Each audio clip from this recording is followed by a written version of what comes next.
Hey, how's it going, everybody? Welcome to update number 1 of the Wheel of Time, my Wheel of Time read-through, first book, Eye of the World. The first video was my first impressions video.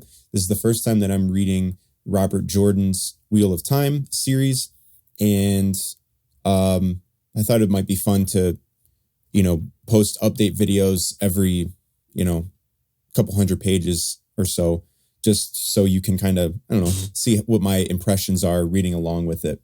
So the first video I did was chapters 1 through 4, which was roughly like the first 100 pages. And then this one is chapters 5 through 19. So around like pages 100 to 300 in this Tor version here.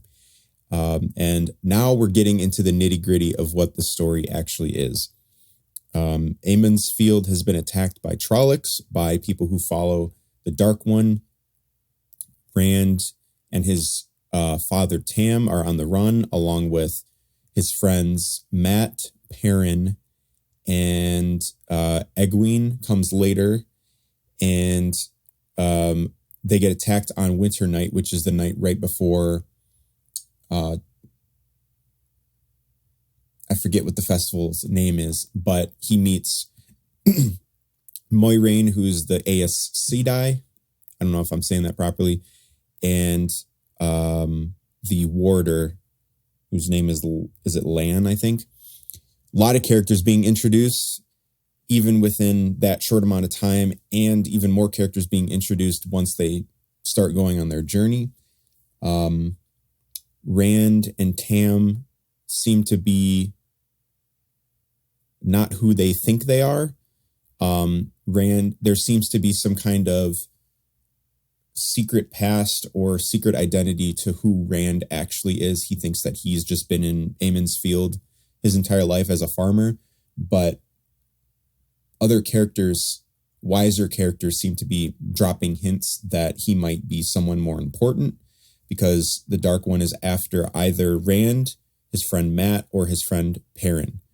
And the Dark One is trying to figure out who he's after, and the group of friends are also trying to figure out why someone might be after them. They're all having similar dreams, so maybe they're all important. I don't know. Rand has come across an incident with his father Tam, who he thinks that Tam might not actually be his real father, because when they got attacked in Amon's Field, Tam was feverish and basically let a hint drop that he found Rand on the battlefield after a battle at some point. So we don't know exactly how important he is, but Tam seems to be a warrior in some kind of past life, and maybe settled down to be a farmer. Maybe he wanted a quieter life, but there seems to be some hidden histories within our characters. A lot within these 200 pages that are read. There's a lot of exposition going on, a lot of history being revealed, a lot of, like I mentioned a minute ago, a lot of characters being introduced, and I'm loving every minute of it. What I think Robert Jordan is doing really great so far is his descriptions of the way of life of some of these people. So the way of life and the traditions of Amon's Field. You feel the weight of Egwene trying to become and learn from Moiraine and wanting to unbraid her hair, even though every girl in Amon's Field, they're considered an adult or a woman, like officially a woman, once they get their hair braided.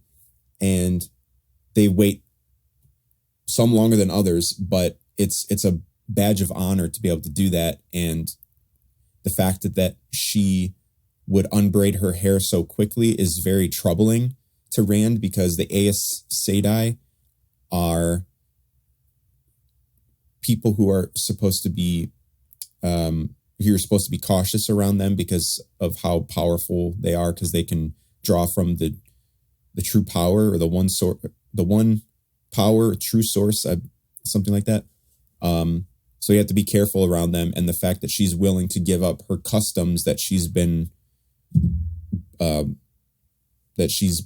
into so quickly is troubling to Rand. What else? Robert Jordan, like I mentioned a second ago, is really good at city descriptions and the way of life of those small towns to enormous cities. Like the part that I'm at right now is where they just got into that abandoned city after the first city. So the second city is completely abandoned, and they find that mystery guy that ends up attacking them. Robert Jordan is okay at battle descriptions, I would say. I don't necessarily get a sense of urgency or dread just yet, where people's lives are really on the line. Maybe that comes later in the book, maybe that comes later in the series. But they're not, like, on an excitement level of from like 1 to 10, I'd say they're probably about like a 7-ish.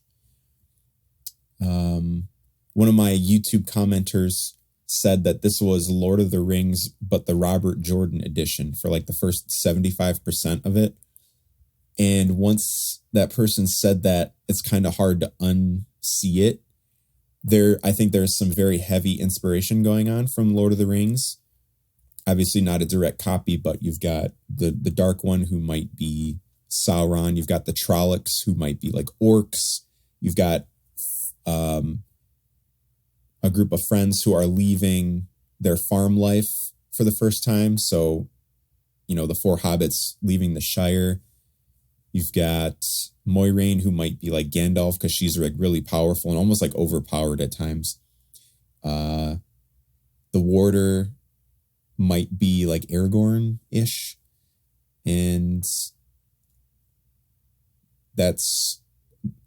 like the Misty Mountains that they travel to, and then like traveling across the river and trying to leave the group of, chasers behind. And, it's all fantasy. It's all fun.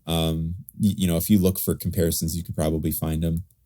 But, so I'm having a really good time with it so far. I do have one question though. If you're still watching, maybe somebody can answer this for me. What exactly was the consequence of the breaking of the world? Right? Like at the very beginning, they talk about like, don't say the dragon's name, or like they're talking about like a false dragon, some guy who is possibly being used or puppeted by the Dark One. But they talk about the breaking of the world. And I don't exactly know what the purpose of that was, or like what was the result of the breaking of the world. Because every time they mention it, they say, they're like, oh, don't talk about it. Like, do you want that to happen again? But it happened the first time, and I'm not really seeing what the consequences are in our current story. Like, did reality shift somehow? Are there different laws of physics or something? Like, I don't know what it is that happened during the breaking of the world, and compared to what it was like before and what it's like now. So maybe someone can clear that up without spoiling anything for someone who's maybe like halfway through the book. And if gets explained later on and it's supposed to be left in the dark, maybe you could just say that without having to over explain anything. So this is my first update video. I think I might do one more once I finish the book to kind of wrap everything up, and then a book review. So I always do a book review. I've never done these updates before, so I don't want to do too many update videos because I think it might get boring. But as of right now, I'm like halfway through. So I think I might do one more update video once I finish the book, kind of get my impressions on how it ended and, any questions I might have there. And then do an actual book review, kind of summarizing everything that I've read and talked about. So thanks for watching. I'll see you guys in the next video. See you later.